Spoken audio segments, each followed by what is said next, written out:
Hello friends, तो आज हम इसमें हमारी फर्स्ट यूनिट का जो बिल्कुल लास्ट चैप्टर बच गया एरर्स, उसका कंप्लीट ही इसमें कर लेंगे। इस चैप्टर में से ना आपको कोई डेरिवेशन करनी है, ना ही कुछ एक्स्ट्रा याद रखना है। इसमें से सिर्फ फॉर्मूलाज याद रखने हैं और इसके ऊपर बेस्ड एक न्यूमेरिकल पक्का आता है। तो बस इस चैप्टर को समझो, आराम से समझो, चाहे नोट भी मत करना। तो इस चैप्टर में हम सबसे पहले पढ़ेंगे एरर। एरर क्या होता है? एरर होता है कि हमने जो वैल्यू मेज़र की और जो वैल्यू थी उन दोनों में डिफरेंस क्या है। सपोज ये लाइन है 10 सेंटीमीटर की, ये हमें पता है इसकी एक्चुअल ट्रू वैल्यू है, ठीक है। बट हमने जब इसे मेज़र किया, हमारी मेज़रमेंट आ गई 9.6 सेंटीमीटर। अब क्या होगा? इन दोनों में डिफरेंस है, इन दोनों वैल्यू में। ये कौन सी वैल्यू है? Actual value. ये कौन सी वैल्यू है? Measured value. तो इन दोनों में कितना डिफरेंस है? 0.4 का, या फिर हो सकता है मेरी मेजर में 10.1 आ जाए। इनमें कितना डिफरेंस है? 0.1 का। तो ये दोनों ही की चीज़ें क्या हैं? एरर है। तो difference in true value and measured value is called error. Error के टाइप्स देखते हैं थोड़े से। एक होता है सिस्टमैटिक एरर। सिस्टमैटिक एरर ऐसा एरर होता है जिसका हमें सोर्स नहीं पता। ये किसी भी वजह से आ सकता है। कुछ सोर्सेज ऐसे हैं, मतलब हम एस्टिमेट करते हैं कि हाँ शायद वहाँ से आया हो। हमारा इंस्ट्रूमेंट जो यूज़ कर रहे हैं हो सकता है वो ख़राब हो। सपोज आप स्केल यूज़ कर रहे हो, वो कॉर्नर पे से टूट रहा हो, तो आप उसे 0 से स्टार्ट करने के बजाय 1 से स्टार्ट कर रहे हो।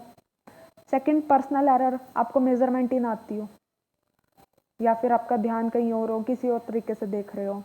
इनपरफेक्शन इन प्रोसीजर, आपको प्रोसीजर ही ना पता हो कि मेज़र कैसे करते हैं। या फिर कोई भी बाहर का, सपोज आप टेम्परेचर मेज़र कर रहे हो या टेम्परेचर की वजह से कुछ मेज़र कर रहे हो, बाहर का टेम्परेचर ही बढ़ता चला जाए, तो फिर वो टेम्परेचर आपकी मेज़रमेंट को ख़राब करेगा। Random errors. रैंडम एरर्स क्या होते हैं? Occur irregularly due to unpredictable variation in experimental conditions. Suppose हमारी जो एक्सपेरिमेंट है वो 40 डिग्री टेम्परेचर पे होना था, बट हमें नहीं पता था उस चीज़ का और हम उसे 30 डिग्री टेम्परेचर पे कर रहे हैं, तो वो एक रैंडम एरर ऑटोमेटिक ऐड होगा, ठीक है। उसके बाद है ग्रोस एरर। ग्रोस एरर क्या होता है? हम ध्यान नहीं दे रहे मेजरमेंट करते हुए, हमें 0 से मेजर करना स्टार्ट करना था स्केल पे, पर 3 पॉइंट आगे से मेजर कर रहे हैं और हम उस चीज़ के लिए बहुत केयरलेस हैं। तो हमारी केयरलेसनेस की वजह से जो एरर आ रहा है वो क्या होता है? Gross error. तो अब बात करते हैं, यहाँ से एक्चुअल टॉपिक स्टार्ट है। Absolute error. एब्सोल्यूट एरर क्या होता है? इनके डेफिनेशंस आप पढ़ते रहना, मैं एक्चुअल मीनिंग समझाती हूँ क्या होता है इनका। इस डेल्टा ए को बोलते हैं एब्सोल्यूट एरर। ट्रू वैल्यू और मेजर्ड वैल्यू के बीच में जो डिफरेंस होगा, हो सकता है हमारी मेजर्ड वैल्यू एक्चुअल वैल्यू से ज़्यादा आए या छोटी आए, तो एरर प्लस भी हो सकता है, माइनस में भी हो सकता है, ठीक है। नेक्स्ट है रिलेटिव एरर। रिलेटिव एरर इस साइन से लिखा जाता है, इसको भी डेल्टा ही बोलते हैं, डेल्टा ए। ये क्या होता है? Absolute error divided by actual value. अब नेक्स्ट है percentage error. Percentage error percentage कैसे निकालते हैं? 100 से मल्टीप्लाई करके। तो सिमिलरली इसको भी 100 से मल्टीप्लाई कर देंगे।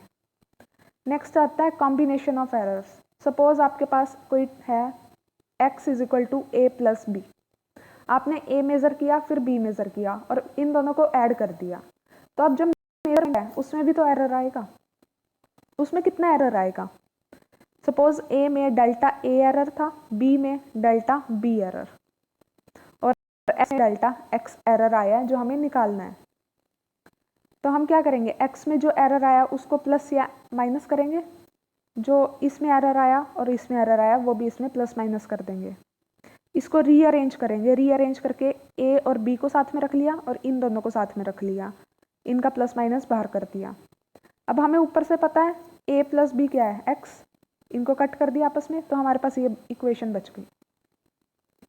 यहाँ से हमें पता चला कि जो एरर आया है दोनों में, वो दोनों की वजह से ऐड हो जाएगा, ठीक है। सिमिलरली सब्ट्रैक्शन में भी होगा। सब्ट्रैक्शन में दो वैल्यू सब्ट्रैक्ट कर रहे हैं, बट एरर ऐड हो जाएगा इन दोनों का। आप इस चीज़ को खुद समझो, सिमिलर ही है।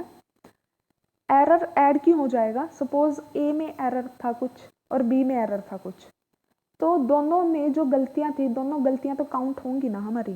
तो एरर चाहे प्लस हो चाहे माइनस में हो, ऐड हमेशा होगा। इसके डेरिवेशंस इम्पोर्टेंट नहीं है, आप चाहे तो डायरेक्ट फॉर्मूला याद रख सकते हैं।